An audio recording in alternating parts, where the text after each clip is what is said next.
வணக்கம். அதாவது தென்காசி மாவட்டம் காவல் கண்காணிப்பாளராக சமீபத்தில் பொறுப்பேற்ற மாதவன் மாவட்டம் முழுவதிலும் உள்ள போலீஸ் நிலையங்களில் நீண்ட நாட்கள் நடைபெற்று வரும் வழக்குகளை தொடர்பாக கோப்பைகளை தீவிரமாக ஆய்வு செய்து வந்தார்.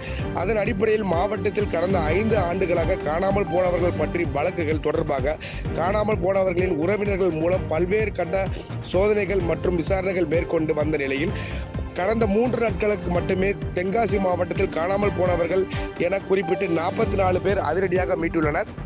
இந்த சிறப்பு நடவடிக்கை ஸ்பெஷல் டிவைஸ் மேற்கொள்ளப்பட்டதில் காதல்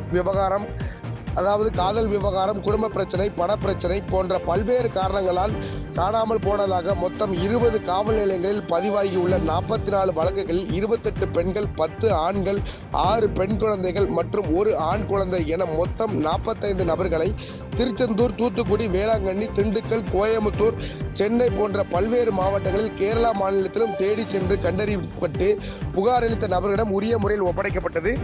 தற்போது புதிதாக தென்காசி மாவட்டத்தில் காவல் கண்காணிப்பாளராக பொறுப்பேற்று போலீஸ் நிலையங்களில் நிலுவையில் இருந்து வரும் பல்வேறு வழக்குகளை முற்றுப்புள்ளி வைக்கும் வகையில் மாவட்ட எஸ்பி மாதவன் அதிரடி நடவடிக்கைகளை மேற்கொண்டு வருவது பொதுமக்கள் மத்தியில் பெரும் பாராட்டத்தை ஏற்படுத்தியுள்ளது என்பது குறிப்பிடத்தக்கது.